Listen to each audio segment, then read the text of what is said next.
Hello, everyone. This is Tracy Zimmerman. I'm the Executive Director of the North Carolina Early Childhood Foundation. I am incredibly excited that we are able to offer this webinar today on the Every Student Succeeds Act and looking at new opportunities for birth through third grade alignment and funding, and that we have amazing presenters with us today, which I will get to shortly. We do have a hashtag for today, so you see that on the screen in front of you. It's hashtag ESSANC, so please use that should you be tweeting.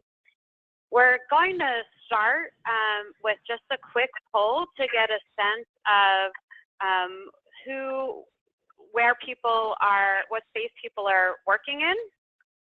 And so you should see up on the screen now where your area of focus is. And so we recognize that some folks hopefully are spanning the birth through 8 space, but this will give us an idea of where your main focus is. I'll just give a few seconds to fill that out.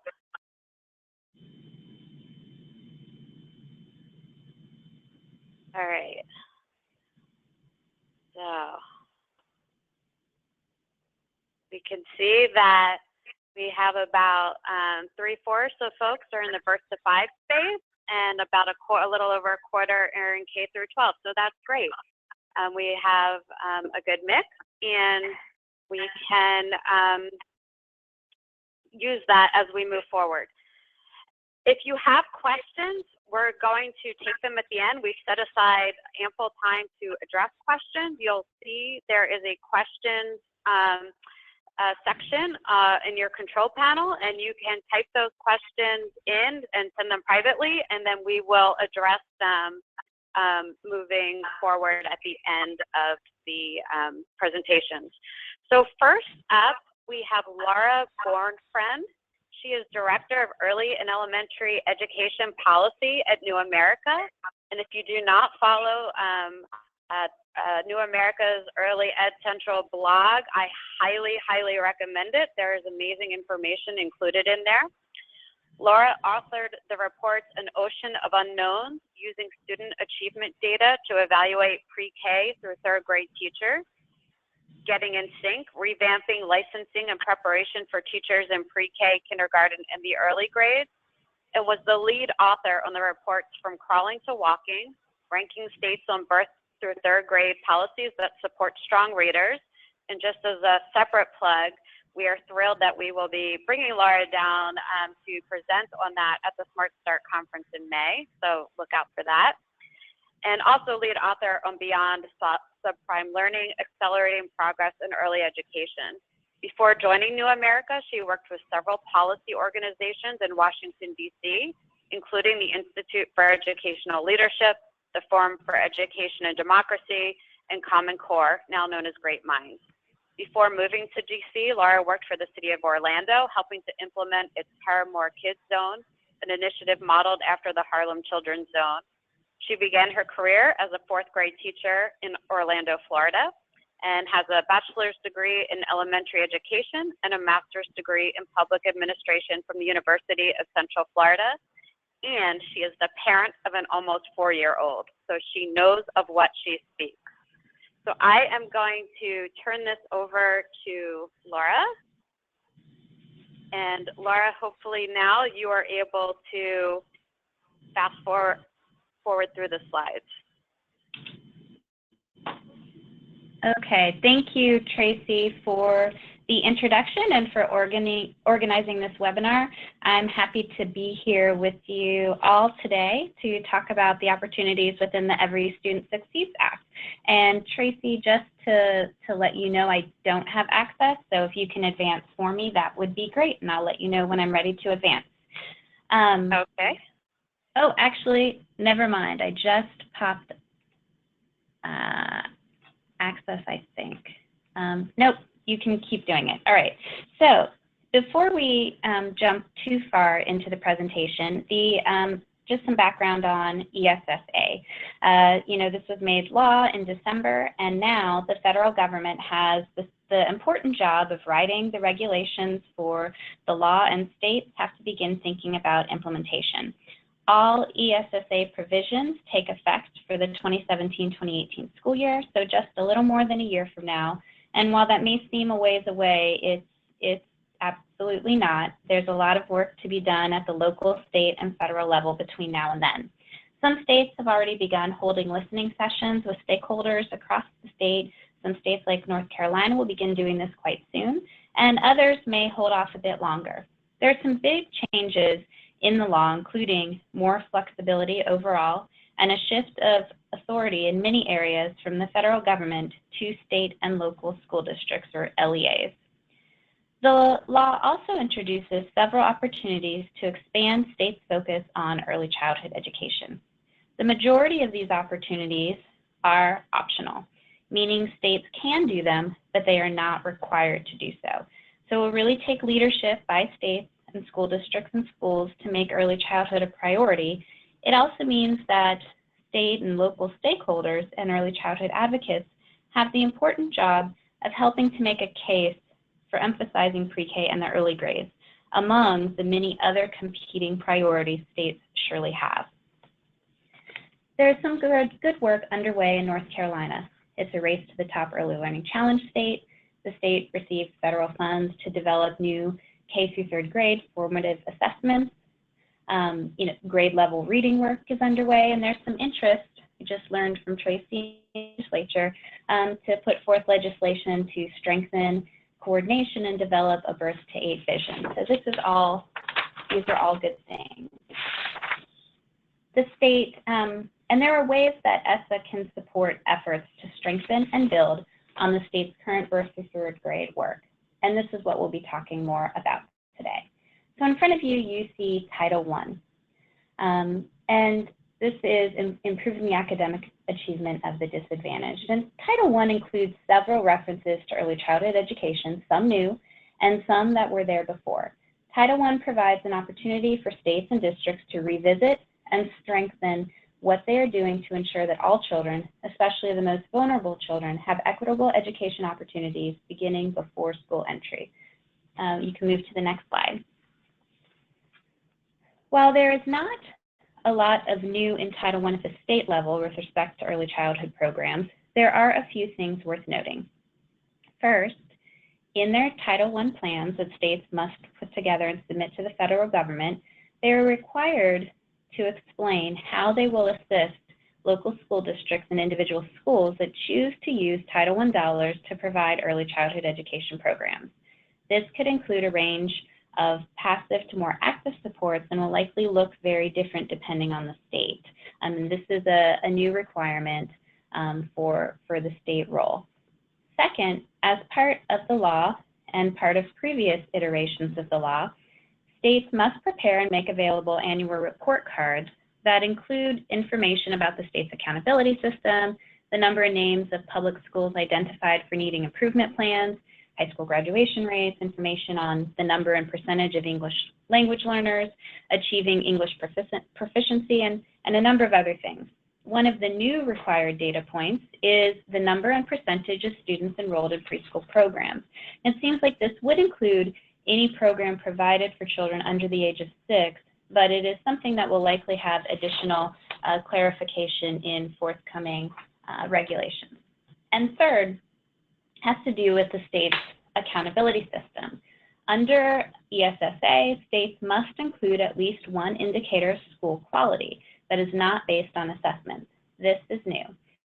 And the ALSA Prevention Fund put out a report earlier this year that calls attention to this change and how states can put a new emphasis on K-2 perhaps in elementary schools. And we are fortunate to have one of the authors, Rio, on the webinar, who will speak more to this opportunity in a little while. But just briefly, the school quality indicator may include measures of student engagement, educator engagement, school climate and safety, as well as any other indicator the state chooses that allows for meaningful differentiation in school performance and is valid, reliable, comparable, and statewide. Next slide, please. I think you might be able to do it now, Laura, if you'd like to try. There you go. I did, great. So what's new for local school districts? There is an updated section in Title I on parent and family engagement that allows LEAs, as they implement their family and parent engagement policies, to provide professional development opportunities that include early childhood educators, teachers, other teachers, principals, family members, and other school staff. There is also a new requirement for school districts to develop agreements with Head Start programs and, when possible to do so, other early childhood education programs. And this is in an effort to share children's records from early childhood programs, improve communication between school staff and Head Start and early childhood education program staff to facilitate coordination, also to conduct joint meetings with parents, elementary school teachers, and appropriate pre-K program staff to discuss children's specific needs. It can also be a way to hold joint transition-related training of school staff, Head Start program staff, and then, when applicable, other early childhood education program staff, and then also to link educational services that are provided by school districts and local Head Start agencies. There has long been the requirement under the Head Start Act that Head Start programs establish an MOU with school districts to attempt to do some of these things, but until now there was not the reciprocal language in ESSA, or in ESEA, now ESSA, to encourage and require really more meaningful two-way collaboration. And as they have, so these are additional things that are still included. So these aren't new, they're still included, and things that are worth calling some attention to. As they have always been able to do, school districts and schools can continue to use Title I funds to provide early childhood education programs. And when they choose to do so, the law states that they should ensure services comply with the educational requirements under the Head Start performance standards. Also, school district Title I plans must include a description of how the district will support, coordinate, and integrate early childhood programs, including helping children transition from pre-K into kindergarten. You'll see that this focus and emphasis on transition is really something that's throughout the law and something that has a stronger focus. For school-wide Title I programs and targeted assistance schools, they may implement strategies for smoothing transitions and to provide pre-K programs. There's some key differences between Title I school-wide programs and Title I targeted schools programs. When a school serves a population of 40% or more children from low-income families based on eligibility for the federal free and reduced price lunch program, then that school qualifies to offer a school-wide Title I program, which means services provided can serve all children within the school or in the attendance zone of the school, which means that there is no reason why schools couldn't use a mixed delivery service model for pre-K programs, really. Schools that do not meet that threshold may only use funds to specifically provide services for qualifying low-income children. So both types of schools can use funds to support strategies to help improve transitions for low-income children. School-wide programs can use funds to provide pre-K and other early childhood programs for any children in the school or attendance zone, prioritizing low-income families. And targeted programs can use these dollars to provide pre-K and transition services only for eligible children from low-income families. Title II within the law, preparing, training, and recruiting high-quality teachers, principals, and other school leaders, really offers some new opportunities for early childhood educators at both the state and local level. States can use Title II dollars to support opportunities for principals, other school leaders, teachers, paraprofessionals, early childhood education program directors, and other early childhood education program providers to participate in joint efforts to address the transition to elementary school, including improving children's school readiness.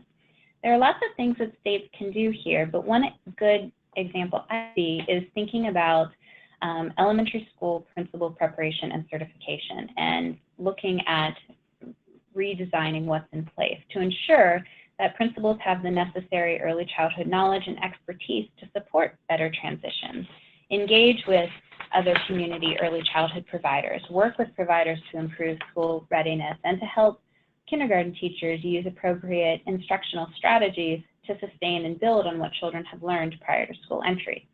Illinois is a good state to explore. They have done a lot of work to revamp their principal preparation, including weaving early childhood throughout many courses that principals are required to take before becoming a principal, and requiring practical experiences and demonstrated competencies. And I think this new provision within ESSA is one route to sort of use some federal dollars to engage in this kind of work. Title II also includes a new $160 million literacy initiative for states to improve literacy instruction called Literacy Education for All, Results for a Nation, or LEARN. The purpose of this program is to improve student academic achievement in reading and writing by providing funding for states to develop, revise, or update their comprehensive literacy instruction plans to ensure high-quality instruction and effective strategies in both reading and writing from early education through grade 12. And this includes states being required to conduct an assessment of students' literacy needs. Funding will be competitively awarded to state education agencies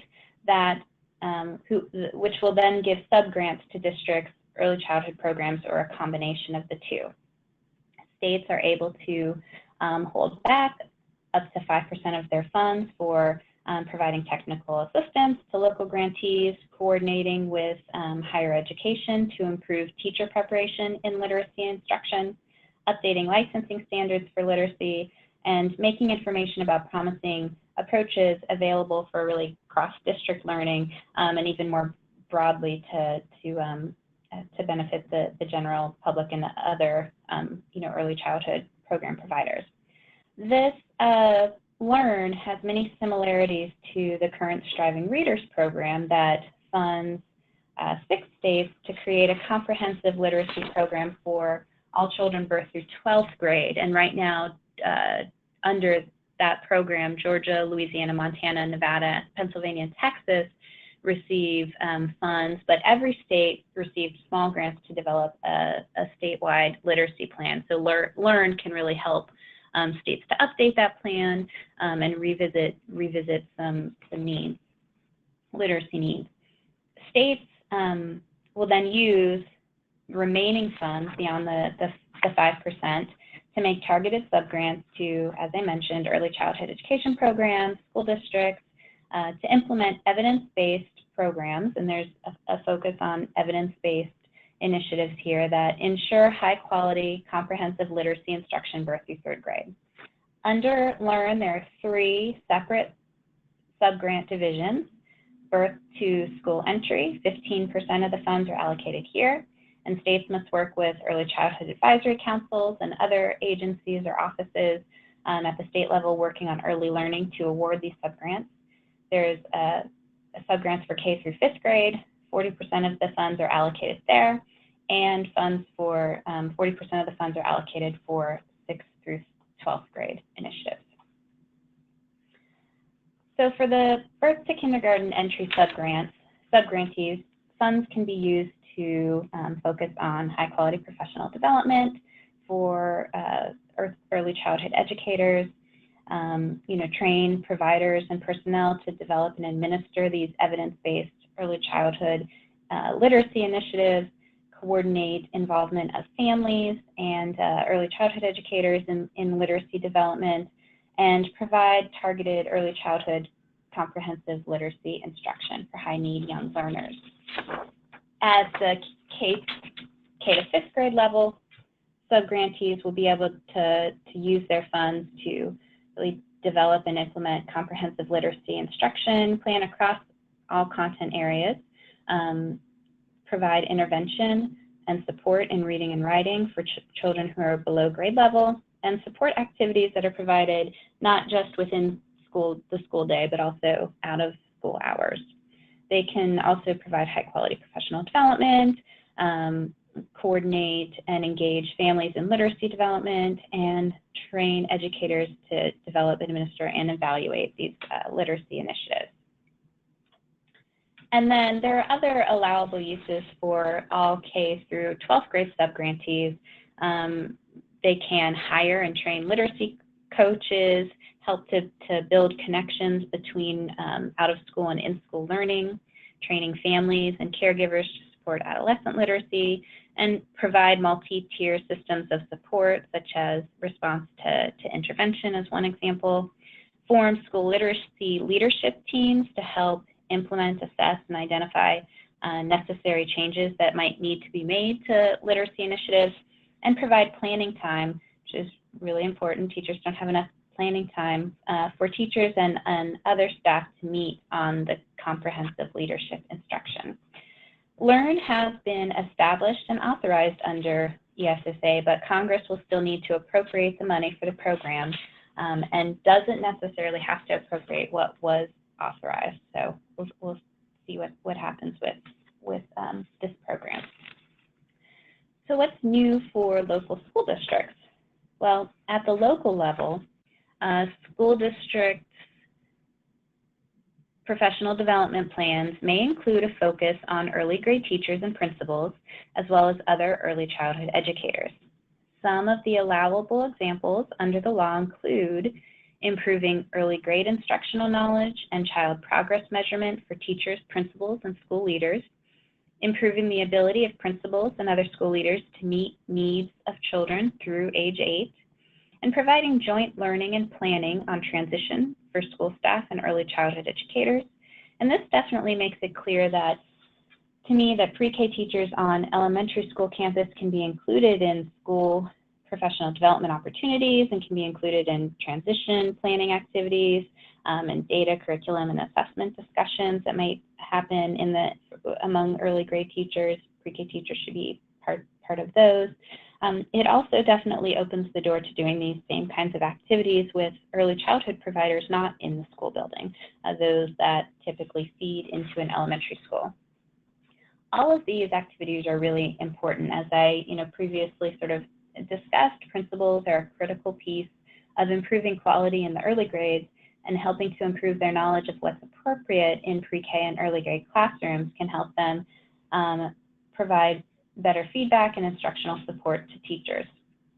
Districts could provide, with Title II dollars, districts could provide targeted professional development opportunities to improve principals' knowledge of early childhood development and appropriate instruction, and even host joint learning sessions between principals and directors of community pre-K programs.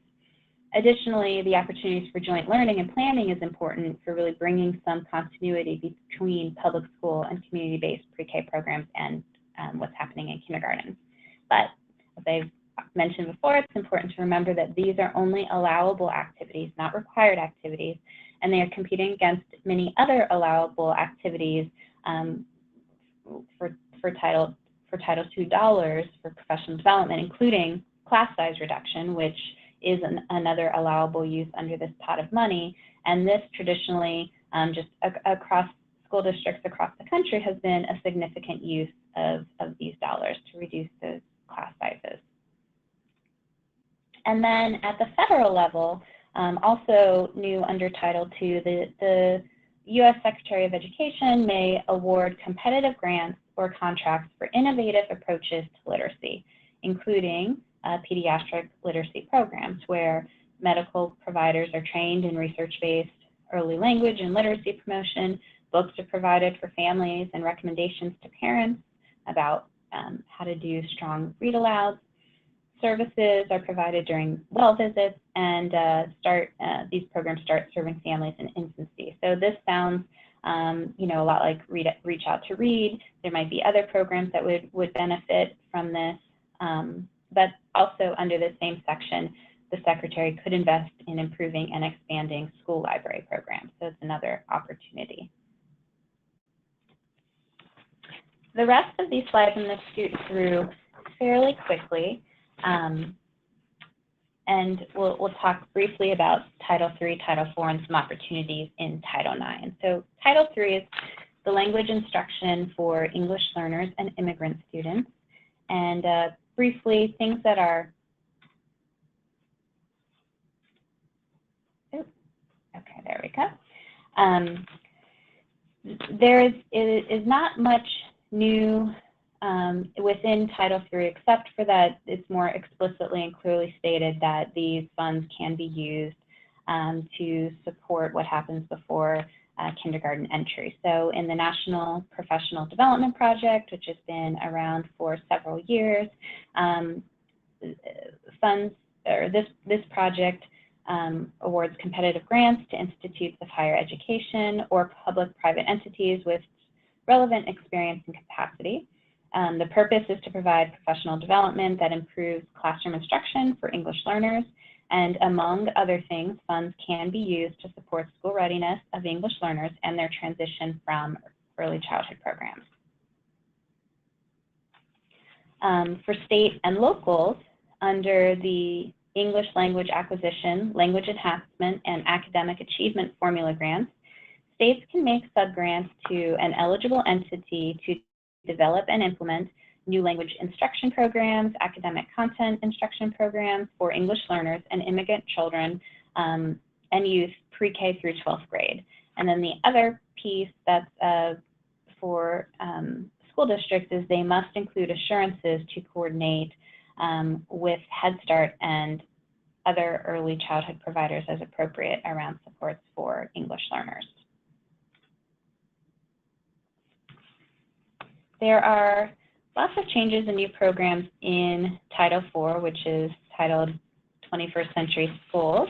I'm just going to briefly highlight three.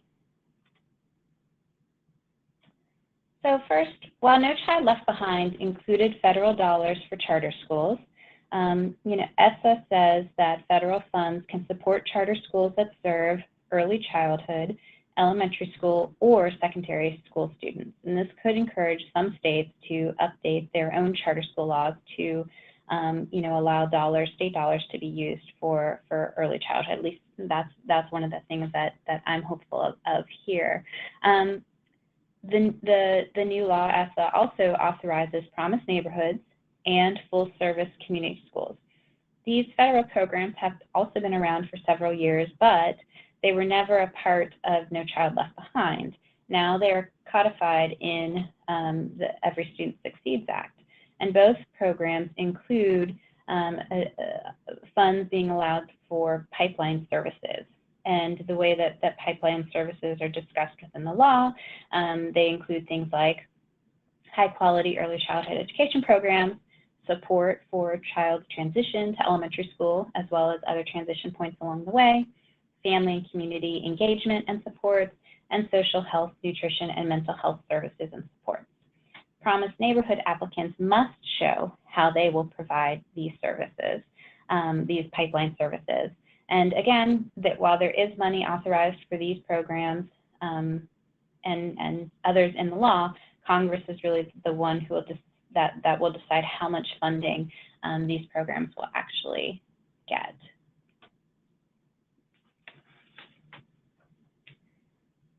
Title IX includes our discussions of education for the homeless and other laws. And so for the first time, school districts must ensure that homeless children have access to Head Start, early intervention services, and other EC programs administered by the district. These children are some of our most vulnerable, and so making sure that they can secure slots in these programs and access services is critical. But families might not readily know the services and programs are available to them, and so we'll take districts and schools where possible actively stepping up to identify and recruit homeless families and help them to get needed developmental screenings for early intervention and enrolled in early childhood education programs. So I think, an assurance is one thing, but acting to actually make this happen is another. And so here, one of the final things I'll talk about within the law is the preschool development grants. And I know many have been thrilled to really see this included as part of Every Student Succeeds Act. And while this program's inclusion in the law is definitely a step forward for further expansion of early ed opportunities and a recognition that children's education, their learning doesn't begin at kindergarten, it's much earlier. It's not exactly what I or some others would have hoped for. First, it's really somewhat of a departure from the existing preschool development and expansion grants that really focus on improving quality and expanding slots for children from low and middle income families. So the purpose of what's in ESSA is to develop, update, or implement a strategic plan for high quality early learning within a state, encourage partnerships and coordination in program delivery, and maximize parental choice. Some other things to know about this new program is that where in the existing preschool development grants, the Department of Ed is taking the lead and collaborating with HHS, it's reversed in this law. And so Health and Human Services, ACF, is now the lead agency and will work in partnership with the Department of Ed to administer this program. There are two types of grants. There's initial one-year grants for states and then renewal grants that can be awarded up to 3 years. And then just finally, grants are to the states, and then states can make sub-grants to local entities. So for the initial grants, states must use dollars to conduct a needs assessment on the availability and quality of existing early childhood programs within the state, develop a strategic plan to address needs that aren't currently being met, to maximize parental choice and parent knowledge about programs and providers in a mixed delivery system, share best practices among early childhood education providers, including on improving the transitions into kindergarten. And then after all of those previous activities have been completed, then states must focus on improving the overall quality of early childhood education programs within the state. For the renewal grants, eligible states include initial grantees or pre-ESSA preschool development grantee grant awardees. States can opt to continue activities started under the initial grant. They can also award the subgrants to programs in a mixed delivery system across the state designed to benefit low-income and disadvantaged children, and these subgrantees would then be required to implement activities to address areas in need of improvement and expand access to existing programs or develop new programs to address the needs of children and families eligible for but not served by existing programs if the state ensures it's expanding that mixed delivery system and supplementing and not supplanting other public dollars. One big change under what this will look like is what the federal government can and cannot say around elements of quality. So under the law, the federal government cannot establish any criterion for grants that specifies, defines, or prescribes any of these things. So around early learning and development guidelines, standards, or specific assessments, around specific measures or indicators of quality early learning or care, including they cannot define what high quality is. They cannot define or require specific early learning or preschool curriculum or programs of instruction. Can't say anything about teacher and staff qualifications and salaries, class sizes and ratios of children to instructional staff. Cannot make any new requirements that an early childhood education program be required to meet. They can't give requirements or definitions around the scope of programs, which includes length of program day or length of program year, or any other aspect or parameter of teacher, principal, other school leaders, staff evaluation system within a state, local educational agency, or early childhood education program. So there's a lot of restrictions here. This is really, as I mentioned, a big departure from the current preschool development grant program that does have requirements or guidance on nearly all of these areas. There have been just generally lots of questions about what ESSA means for existing preschool development grantees. What I can say is that the law does provide time and authority for the Department of Ed to work with state and local partners to ensure a smooth and orderly transition. And the Department of Ed will post additional information as it becomes available on their SOY website, just generally about how PDG or other things in ESSA are moving forward. So to wrap up, some important things to keep in mind about the opportunities within the law are, as I've said a few times, most of what's in the law related to early learning is discretionary. States and local districts have new options, new opportunities, but these are not requirements. And when state capacity, resources, expertise are limited, the easiest option is to continue operating as usual. I think here in North Carolina, there is some strong early learning leadership in the state. There's also some good work, local work underway. And I think ESSA provides opportunities to expand that work, especially around improving transitions between pre-K and kindergarten. There is a lot in the laws we've heard related to children's transition from birth to 5 programs into kindergarten. Both Title I and Title II dollars can be used to foster better connections across what happens before, during, and after kindergarten, and support teachers and leaders in supporting children's learning across that continuum. 2, there are areas where states are required to include feedback from the early ed community, but not everywhere within the law.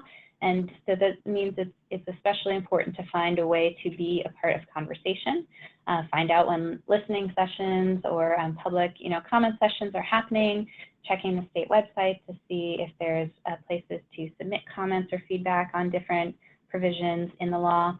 And then 3rd, just a note that Title I funds, as I said, have always been able to be allowed to support programming for children beginning at birth, but investment before kindergarten has been historically low.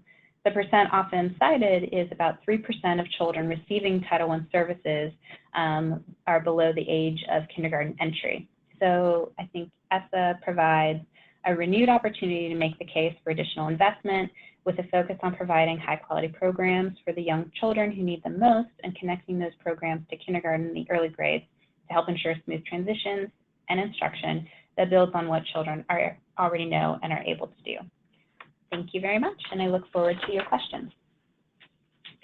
Thank you, Laura, so much for all of that wonderful information. I see that some questions are coming in, which is fantastic. Use the question box, and we will address those at the end, because I'm very pleased that we also have Rio Romero Gerardo. She is a policy analyst for the OUNCES National Policy Team. She supports the team's consultation activities to state and local communities by conducting policy research and analysis in early learning, as well as supports the collective policy and advocacy work of the EduCare Learning Network. Rio has worked in public policy in the areas of early childhood, public health, and human services. Rio previously research and policy coordinator at the Texas Early Childhood Education Coalition, where she wrote about the importance of high-quality early education initiatives in the state. She also provided program support at the National Women's Law Center in Washington, D.C. In 2012, Rio served as a mayoral fellow for the city of Chicago, studying issues of early education, human services programming, and public education reform. She has a master's degree from the University of Chicago School of Social Service Administration and a Bachelor of Science in Human Development and Family Sciences, with a certificate in social inequality, health, and policy from the University of Texas, Austin. And so I'm going to advance that to you. And Rio, give me 1 second, and you should, let's see,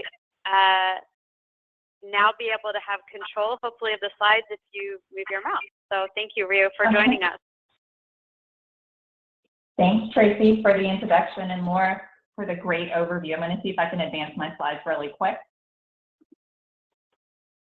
Okay, great. Good afternoon, everyone. On behalf of the Ounce of Prevention Fund and my co-authors, Elliot Regenstein and Maya Connors, who unfortunately could not be here today, I want to thank you for the opportunity to share with you our recent paper released in February, as Laura mentioned, which discusses how states can use this new opportunity under ESSA to improve the early elementary grades and even pre-kindergarten education by ensuring that those years are meaningfully weighted in state accountability systems and by using metrics of school quality that support best practices in those critical years. Now, I believe you may all have received a copy of our publication in advance.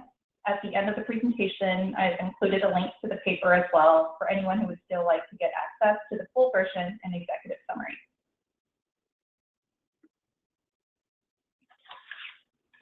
I've organized today's conversation to first briefly refresh what Laura mentioned about what's new for state accountability systems under ESSA. Second, we'll reflect on state accountability systems under No Child Left Behind, or NCLB. And third, we will unpack this new opportunity under ESSA to create meaningful accountability in the years prior to third grade and what it can mean for states and local school districts. Lastly, we'll wrap up our discussion by highlighting the key takeaways from the paper.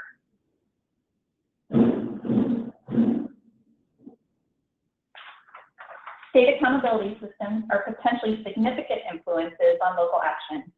They outline a set of policies and practices that a state uses to measure how schools are performing for students, reward those that are serving all their students well, and prompt improvement in those that are not. We know that advocates for robust accountability systems have frequently identified the major goal of their advocacy as being improved outcomes for low-income and minority students. Although there may be disagreement about how effective accountability systems have been at achieving that goal, regardless, many agree that accountability systems have the power to drive local behavior. ESSA opens up new possibilities for elementary school accountability that were not previously included in federal law. Under ESSA, states will continue to be required to maintain school accountability systems, but the federal parameters for those systems have changed substantially. Instead of the dominating focus on test proficiency in third grade and up under NCLB, the federal statute now requires states to incorporate multiple types of assessment indicators and a new indicator of school quality or student success, which I'll refer to from here as the school quality indicator. This offers states the opportunity to create new incentive structures that encourage local education leaders to take actions that are likely to lead to improved educational outcomes. Now, there are many ways that states can do this, but one specific opportunity is to take new approaches that put greater focus on the pre-third grade years of K-2 or even pre-K. I'll talk more in a few about the specific strategies states could use to make sure that educators have incentives to focus on the years before third grade. Increasingly, educators understand that in many low-performing school districts, the achievement gap opens before kindergarten entry. We've seen this in research that has observed that these differences in learning emerge as early as 18 months and persist through the school years. Many of you here are familiar with a graph from the landmark study by Hart and Ridley that found that the average child on welfare was having half as much early vocabulary experience per hour as the average working class child, and less than 1/3 that of the average child in a professional family. We know that this is important because vocabulary development during the preschool years is related to later reading skills and school success in general.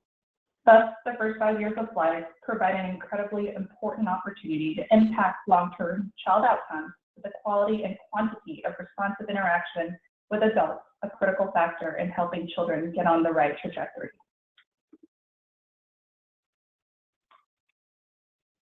While many in education understand the research about the importance of the early years, we know that under No Child Left Behind, state accountability systems measure the quality of elementary schools largely through test scores in third grade and up, and thus discourage addressing the achievement gap early. Local district decision makers also knew that test scores were the primary metric of their success, and that preschoolers were at least 4 years from taking accountability tests. In that time period, a district superintendent or principal leadership might change. Studies have found that the average tenure of superintendents is less than 4 years and often shorter in low-performing districts. This means that children in preschool during the first year of a district leader's tenure likely will not take any standardized tests until a new leader has come in. Additionally, students themselves might move to another community. Research on school change indicates that just over half of kindergartners remain in the same school by the end of 3rd grade. This creates incentives for a district to focus on their efforts primarily on the children whose test scores will impact their district's accountability results. Moreover, NCLB's focus on later years are reflected in how accountability systems have, 1, encouraged the assignment of weaker teachers to untested grades, where they may be seen as having less impact on the school's test scores, and 2, have not played a significant role in supporting school efforts to partner with early learning providers in the community. In sum, the entire accountability incentive structure under NCLB has pushed local educators to focus on short-term fixes rather than on long-term improvements that can be seeded in the years before 3rd grade. And while some districts have taken the long view and launched impressive early learning or 3rd grade reading initiatives, many have succumbed to the pressure of their metrics and focused resources for improvement on the tested years.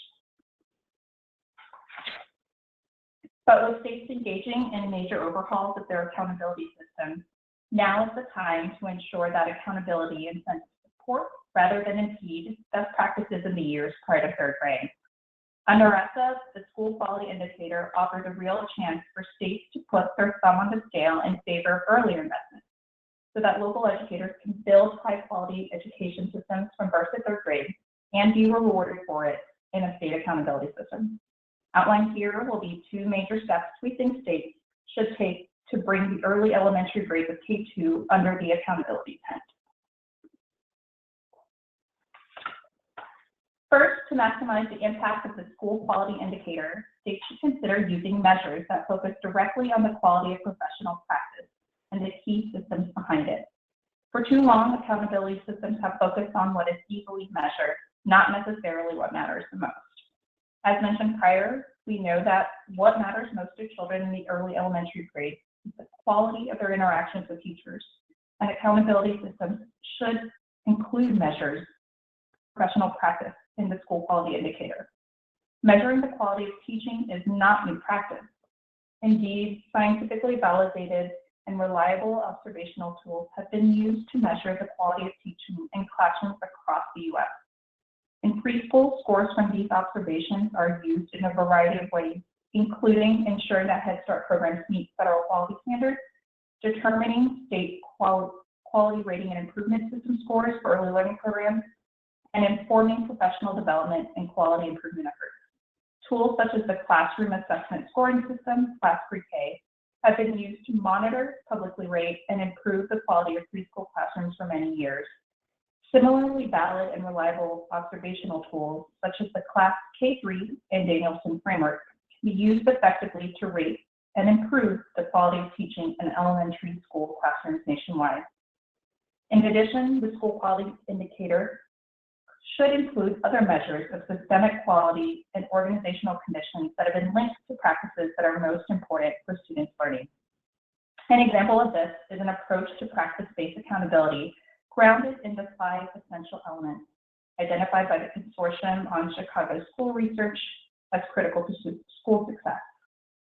These include, for example, a coherent instructional guidance system, professional capacity, strong parent-community school ties, a student-centered learning climate, and leadership to drive change.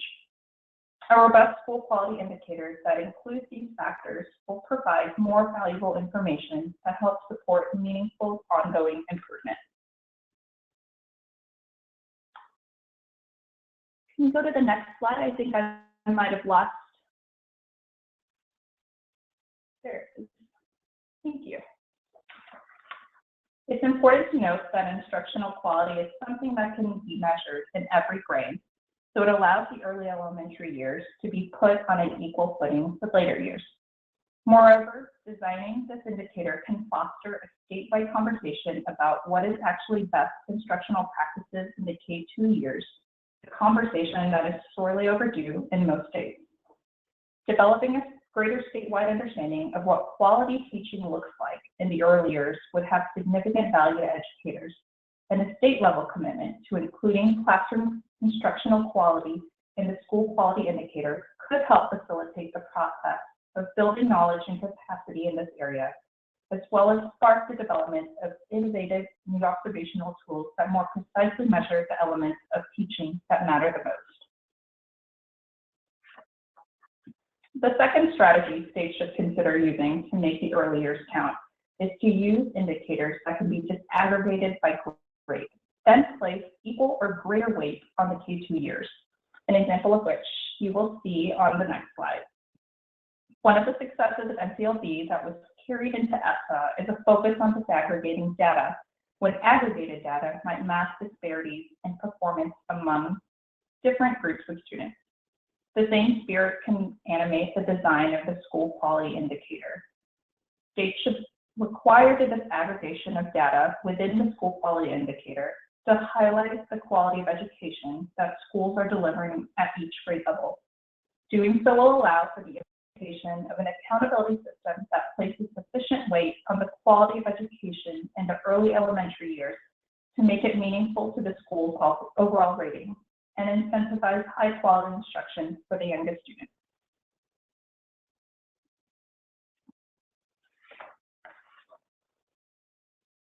As mentioned, a state could choose to place additional weight on the K-2 years because there are no other indicators for those years, whereas there are for the later years. For example, using the same 70-30 split between the assessment indicators and the school quality indicators, a state could choose to weigh the school quality indicator for K-2 at 7% per year and grades 3 to 5 at 3% per year. This approach might be particularly valuable in states that place a heavy emphasis on growth within the assessment indicator. A growth indicator would give schools an incentive to put their best teachers in the tested grades and their weakest teachers in the early years, potentially the most effective strategy for showing growth. Here, states can place disproportionate emphasis on the instructional quality of the early elementary years, giving school leaders an incentive to put strong teachers in those grades.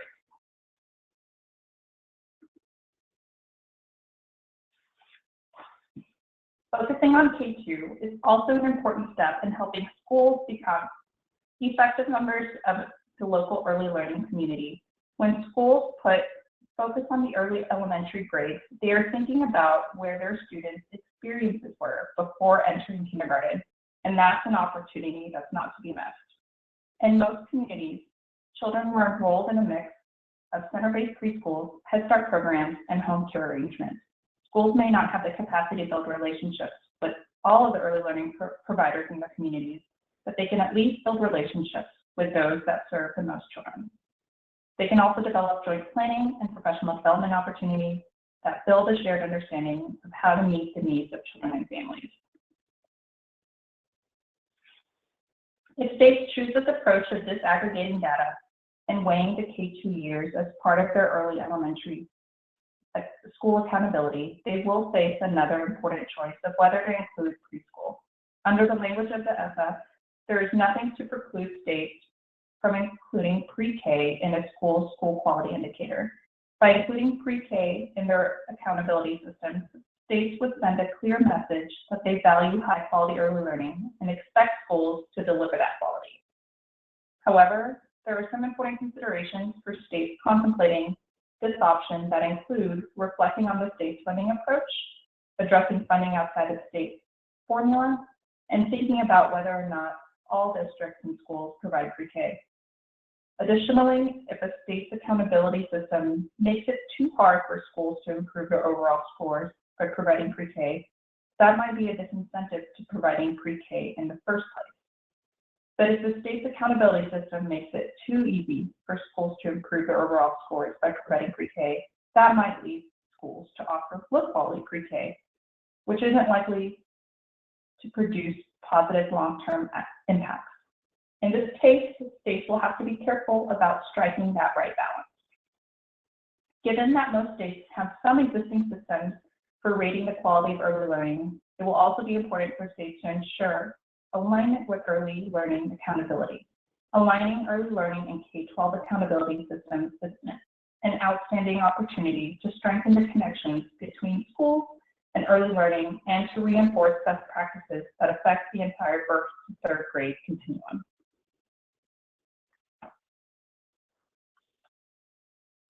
Finally, we think it's important to be realistic about these ideas. What is being suggested here has never been tried at scale, and if states attempt to design a system of this type, it will take active engagement in the process by multiple stakeholders, and a recognition that states will have to revisit these systems over time based on what they are learning in implementation. So in closing, accountability systems are critical levers of state policy that have had significant impact on local decision-making. As states grapple with how to implement every student's feedback, they can consider designing school quality indicators that measure instructional quality and/or disaggregate scores by grade, which may change the incentives for local educators in their approach to the K-2 grades. Ultimately, states now have the unique opportunity under ESSA to chart better ways forward by encouraging and supporting improved practice at the early elementary level and earlier, and equally important, foster stronger connections between early learning and K-12 school systems. I want to thank Tracy, the North Carolina Early Childhood Foundation, and everyone here on the call for the opportunity to participate in today's webinar. My colleagues and I are actually really happy to connect with anyone who may have any questions or comments on the paper. We're also happy to be helpful thought partners on this topic as you engage in the ESSA process here in your state, so please don't hesitate to reach out to us. And with that, I'll hand it back over to Tracy. Thank you so much, Rio. This has been, I know, a tremendous amount of information. And so we do have questions coming in. And actually, I'm going to go back to one slide because the first question, Laura, is for you and asking you if you could just briefly recap the birth to kindergarten opportunities through LEARN. Sorry, I had myself on mute. So for birth to kindergarten entry subgrantees, funds can be used for providing high quality professional development for early childhood educators, to train providers and personnel to develop and administer those evidence-based early childhood education literacy initiatives. So, come up with something that's new that's based on evidence, or implement an existing program that has good solid evidence behind it. Coordinate the involvement of families and early childhood educators in literacy development of children. So family engagement, but engagement that's really focused on literacy, how families can work on literacy types of activities at home with kids, and then provide targeted early childhood comprehensive literacy instruction for high need young learners. Great, thank you, Laura. This next one is also for you. The question is, who receives the LEARN funds? Is it any state agency or the governor's office or just the state education agency? State education agency receives it from the federal government, and then they make the subgrantees to eligible entities, which could be early childhood program providers and likely other nonprofit organizations that are providing some early childhood services. Great. Okay, so the next one is, since ACF is the lead agency for the preschool development grants, does that mean funds will run through state HHS agencies or, again, through state education? So would it be through Health and Human Services or through education at the state level? At the state level, It will depend on how the state, I believe it'll depend on how the state has it structured. So if the Department of Ed is the lead agency, then it could run through there. If the Department of Health and Human Services or an equivalent at the state level was the lead agency, then funds would run through there. Okay. This next question is a little bit long, so bear with me. It says, local districts across the nation struggle to provide developmentally appropriate, engaging, play-based kindergarten experiences in many places.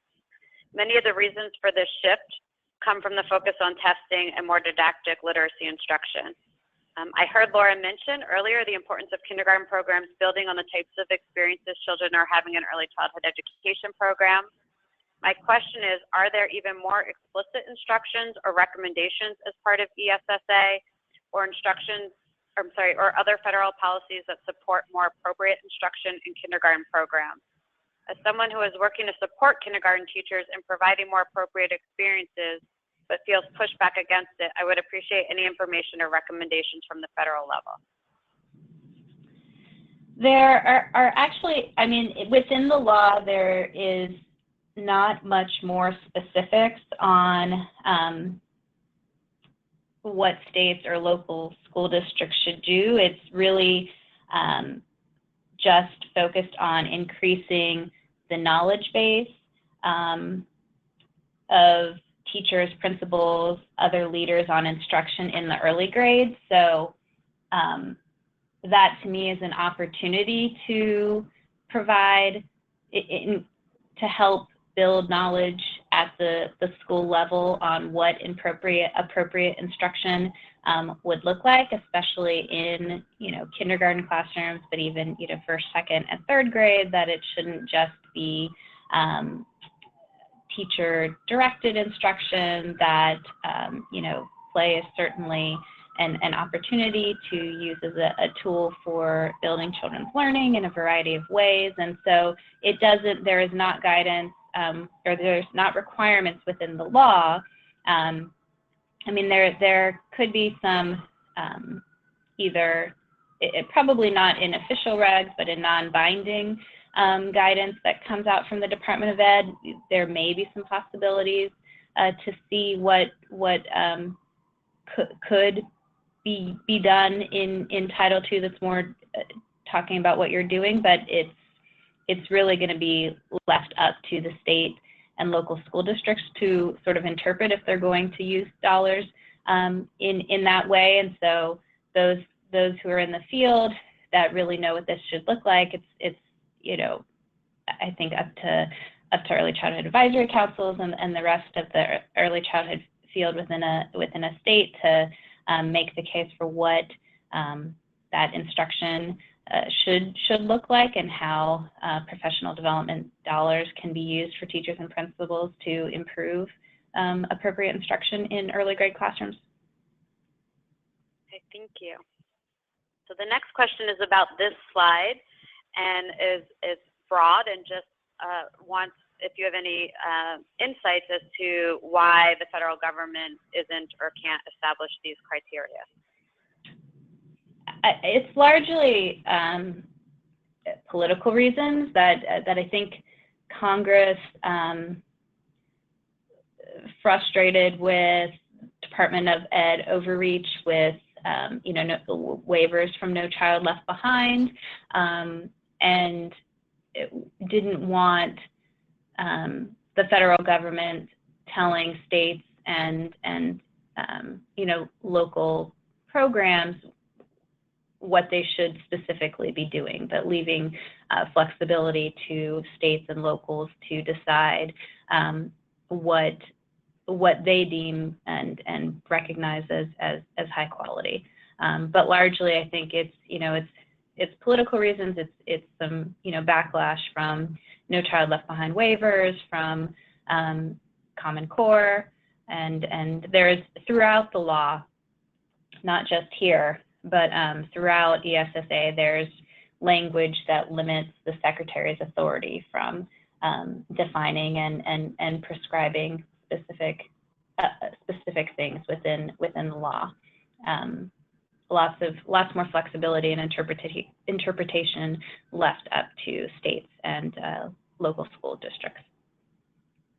Great. Lots of folks are asking about copies of the presentation. Yes, we will have the webinar is being recorded, so you'll be able to see it that way, and we will share a PDF of the presentation. So the next question is, let's see, a critical focus on administrator, district level, and elementary principals' understanding of effective practices in K-2 is in many ways the missing link. I'm thrilled to hear that it is encouraging that focus. Let's see. As a local district central office kindergarten consultant, what resources are available for professional development for administrators, and what other strategies are being used to help administrators understand learning in grades K through 3? So I think there are some other states and local school districts that have different professional development programs to help build principals, especially knowledge in these areas. I mean, there's also a state, New Jersey, for instance, has developed kindergarten implementation guide, but also first grade implementation guide around what good quality practice should look like in those classrooms. And so there are so that's potentially one resource, whether that's focused more on teachers, but I mean it's also a tool for principals to kind of get a sense of what what appropriate instruction looks like in the classroom. There's also, through the National Association of Elementary School Principals, there is a pre-K through third grade guide for principals who are looking to build early childhood communities within their schools, and there's a number of competencies outlined in there that are important for principals to have. So that's a National Association website. But I know Washington, Minnesota, Illinois. There's several other states that and districts within the states that are building out some principal development kinds of programs. And we'll be doing some writing on those programs and releasing a series of principal briefs next month that will go into more detail about some of those. Yeah, I absolutely agree. I mean, I would also add, thinking about reaching out to your local early childhood advocacy organizations. We're thinking a lot about these linkages between early learning and K-12 as well as another resource. Okay. The next question is, how much is available to states under LEARN? Can you repeat that? How much is available to states under LEARN? Oh, under LEARN. Have that available? So it's the program, I think, I'm looking, just double checking my notes, it's a $160 million program overall, but the amount that would be specifically available to each state has not been yet determined. Okay, great.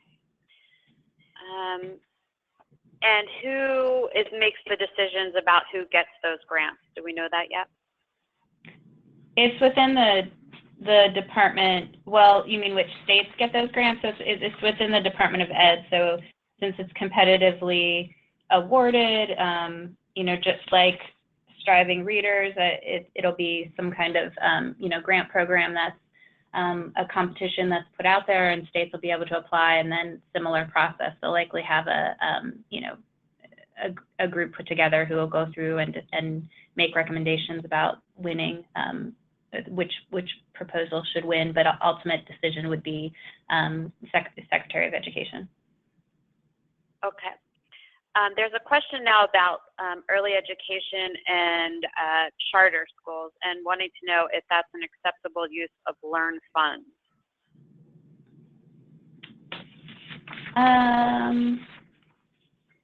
So to provide early childhood programs or pre-K program at a charter school? Mm-hmm. Is that what the question is? Well, LEARN is really focused on professional development around literacy instruction. I don't think that there's anything that says that charter schools couldn't be grantees for that. But it doesn't say that funds could be used to provide like a pre-K program under Learn at a charter school or anywhere. Okay, so I think we've covered the questions that have come in, and I have a follow-up question for both of you, which is, what do you recommend? So we know that the community conversations and listening will be starting, I believe, later this week or for North Carolina and around the state. What else can early learning programs and elementary schools, what do you recommend they begin doing to engage with one another on this? Rio, I'll let you start.